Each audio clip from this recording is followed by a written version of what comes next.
பிஸ்மில்லாஹிர்ரஹ்மானிர்ரஹீம். கண்ணியமிக்க சகோதர சகோதரிகளே, அல்லாஹின் நல்லடியார்களே, அஸ்ஸலாமு அலைக்கும் வரஹ்மத்துல்லாஹி வபரகாத்துஹு. அல்ஹம்துலில்லாஹ். அல்லாஹும்ம ஸல்லி அலா முஹம்மதின் வஅலா அலி முஹம்மதின் வபாரிக் வஸல்லிம். இன்றைக்கி நம்ம பார்த்திங்கன்னா அஸ்மாவுல் ஹுஸ்னாவை தான் பார்க்க போகிறோம். அல்லாஹுடைய சிறப்பு பெயர்களுக்கு நிறைய அந்தஸ்துகள் இருக்குது. நம்ம நிறைய நேரங்களில் அதை உணர்ந்து கொள்ளாமல் கடந்து வந்துடுறோம். ரொம்ப எளிமையான அமல் தான் இது.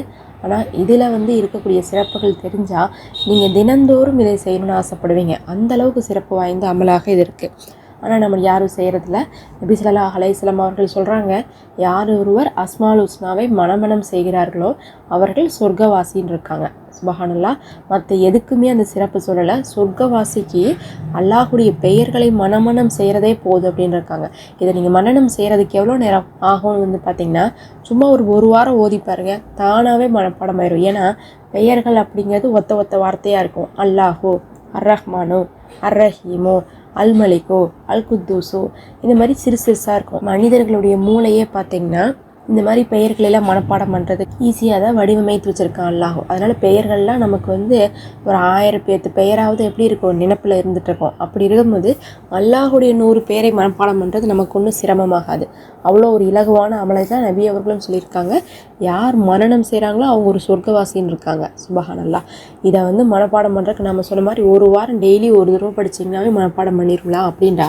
அப்போ அவனுடைய பெயர்களை அர் ரஹ்மானுன்னு நீங்கள் அழைத்தாலும் சரி, அர் ரஹீமுன்னு அழைத்தாலும் சரி, எத்தனையோ பேர் நம்ம பார்த்திங்கன்னா அல்லாஹ் இடத்துல துவா செய்கிறோம், மணிக்கணக்காக துவா செய்கிறோம், இபாதத் செய்கிறோம். ஆனால் அவனுடைய பெயர் அழைக்கிறோமான்னு கேட்டால் இல்லை. ஆனால் அல்லாஹுடைய பெயரை கொண்டு அலைங்க, அல்லாஹு பதில் கொடுப்பான்னு சொல்லிட்டு தான் நமக்கு ரசூல் ஸல்லல்லாஹு அலைஹி வஸல்லம் அவர்களே சொல்லியிருக்காங்க. அப்போ அல்லாஹுடைய பெயர் எத்தனை இருக்குதுன்னு கேட்டிங்கன்னா, நமக்கு தெரிஞ்சது 99 தான். ஆனால் அது தெரியாமல் இன்னும் நிறைய கூட நமக்கு இருக்குது. ஆனால் அது மட்டும் இல்லாமல் இன்னும் நிறைய கூட இருக்குது. அதுலேயும் பார்த்திங்கன்னா குரானில் சில பெயர்கள் எக்ஸ்ட்ரா இருக்குது, பயானில் சில பெயர்கள் எக்ஸ்ட்ரா வருது, ஹதீஸுகளில், திக்ருகளில், இந்த மாதிரி சிலதெல்லாம் பார்த்திங்கன்னா எக்ஸ்ட்ராவும் வரும். இன்னும் சொல்லப்போனால் ஆயிஷா ரலியல்லாஹு அன்ஹா அவர்கள் ஒரு துவா கேட்குறாங்க. அந்த துவாவில் என்ன சொல்லி கேட்குறாங்கன்னு பார்க்கும்போது, யா அல்லாஹ், எங்களுக்கு நீ கற்றுக் கொடுத்த பெயர்களை கொண்டு உன்னிடம் கேட்கிறேன். இன்னும் நீ எங்களுக்கு கற்றுக் கொடுக்காமல் மறைத்து வைத்திருக்கக்கூடிய பெயர்களை கொண்டும் உன்னிடம் கேட்கிறேன் அப்படின்னு சொல்கிறாங்க. அப்படின்னு என்ன அர்த்தம்? அல்லாஹ் நம்ம கற்றுக் கொடுக்காமலும் நிறைய வச்சுருக்கான். இன்னும் நீ உனக்கு சூடிக்கொண்ட அனைத்து பெயர்களையும் கொண்டு உன்னிடம் கேட்கிறேன் அப்படின்னு சொல்லுவாங்க. அப்படின்னா அல்லாஹுக்கு பேர் வச்சுருக்கான். அதாவது நமக்கு என்ன செய்யணும் அப்படிங்கிறது கூட நமக்கு தெரியாது. ஆனால் படைத்தவன் தான் நம்மளையே படைச்சிருக்காங்க போது அவனுடைய அதாவது அவன் கொடுக்கக்கூடிய ஒவ்வொரு குணமுமே ஒவ்வொரு பெயராக இருக்கும். அத்தனையுமே அவனுக்கு பொருந்தும். அவன் தான் அறிவாளன், அவன் தான் அன்பானன், அவன் தான் அழகானவன். எல்லாமே எல்லா தன்மையுமே பார்த்திங்கன்னா அல்லாஹுக்கு தான் பொருந்துங்கிறனால அவனே தனக்கு பேர் சுட்டி வச்சுருக்கான். அத்தனை பேரையும் கொண்டு உன்னிடம் கேட்கிறேன் அப்படின்னு சொல்லிட்டு தான் ஆயிஷா ரலியல்லாஹு அன்ஹா அவர்கள் ஒரு துவா கேட்டிருப்பாங்க. அதுலேருந்தே நம்ம தெரிஞ்சுக்கலாம் அல்லாஹ்விற்கு நமக்கு தெரியாத நிறைய பெயர்கள் இருக்குதுன்னு சொல்லிட்டு. ஆனால் நமக்கு தெரிஞ்ச 99 பெயர்கள் தான் நமக்கு கணக்கில் இருக்குது. அந்த 99ல் நீங்கள் உங்கள் தேவைக்கு எது தகுந்ததோ அதை எடுத்து ஓதலாம். இல்லை எனக்கு எது தகுந்ததுன்னு தெரியல அப்படின்னா நீங்கள் என்ன பண்ணலாம், பொதுவான பெயர்களை எடுத்து ஓதலாம். ஆனால் ரொம்ப சிறப்பாக ஆலிம்கள் சொல்வது, நீங்கள் தனித்தனி பெயர்களை எடுத்து அதை 100 முறை 300 முறை 1000 முறை ஓதுறதை விடவும் அதோடு சேர்ந்து அஸ்மாவுல் ஹுஸ்னா 99 பேரையும் ஒரே ஒரு தடவை ஓதிட்டு நீங்கள் துவா செஞ்சாவே உங்களுக்கு சிறப்பு அதிகம்னு சொல்லியிருக்காங்க.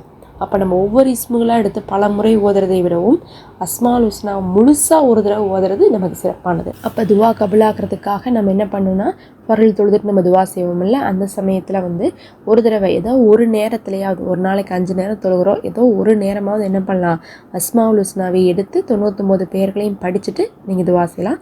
99 பேர்களை பார்த்து படிக்கிறக்கே ஒரு 3-4 நிமிஷம் தான் ஆகும். இன்னும் சொல்லப்போனால் எனக்கு படிக்கவே தெரியாது, நான் இப்போ தான் ஆரம்பிக்கிறேன்னு சொல்கிறவங்களுக்கு 5 நிமிஷத்தில் படிச்சிடலாம். ரொம்ப எளிமையான பெயர்கள் தான் எல்லாமே. அதை ஒரு முறை ஓதிட்டு நீங்கள் என்ன பண்ணுங்கள், துவா செய்து பாருங்கள். உங்கள் துவா மறுக்காமல் கபுலாக்கப்படும். அல்லாஹுடைய பதிலை நீங்கள் கண்கூடாக பார்ப்பீங்க. அல்லாஹ்வே போதுமானவன். அல்லாஹ் உங்களுக்கு சிறந்ததிலையும் சிறந்ததை தருவானாக. எனக்காகவும் துவா செய்து கொள்ளுங்கள். உடலுக்கு நற்சுகத்தை கொடுக்கணும்னு சொல்லிட்டு நம்ம அடுத்த ஒரு வீடியோவில் பார்க்கலாம். மறக்காமல் லைக் பண்ணிக்கோங்க.